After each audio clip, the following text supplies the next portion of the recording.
Alright, so first let's do a quick overview of what we've got here. We have a case that has been stripped completely, cleaned thoroughly, even the front has been removed, and that has also been cleaned to get any dust out from previous use. Keep in mind that all these components are second hand, so these are all the bits that I had on hand. The only thing that is actually bought for this build is the CPU fan, because I didn't have one of them on hand for the socket 1150. So let's have a look at our components. We have a CPU i5, we have a base MSI motherboard, mini ATX. Our case is actually a MIDI ATX case, so it will handle the small motherboard without any problems.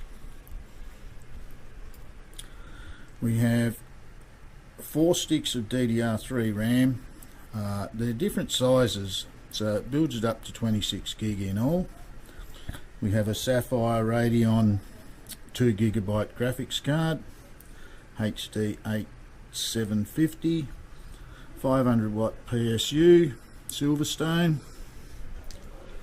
a 320 gig mechanical hard drive, and a 128 gig SSD. So we'll put the operating system on the SSD, and all our files, pictures, all that will live on the mechanical drive.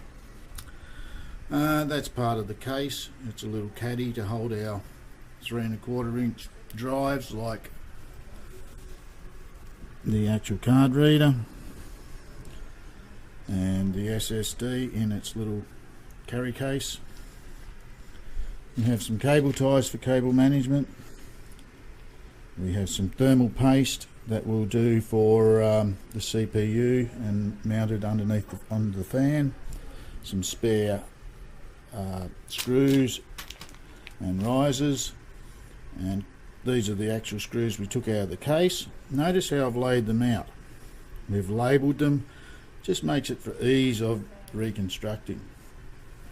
The back plate that we've got is not the correct one. The motherboard was purchased second hand for $100 with the CPU and the RAM, so missing the back plate, not such a big deal. But I will show you how to install the old one, and then I'll remove it and put the motherboard back in without it.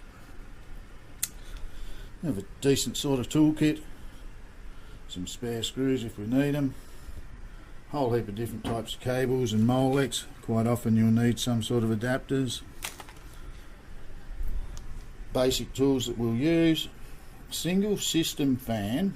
I did bring with me another 120mm fan, but this old case doesn't have anywhere to actually mount it, and it doesn't need it anyway. We won't be overclocking or anything.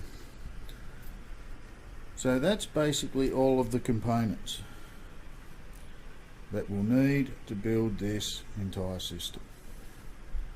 The only parts that we purchased were the motherboard, CPU and RAM and the fan, and in total they cost me $140. Other than that, I had all these bits laying around from previous builds, including the graphics card. Alright,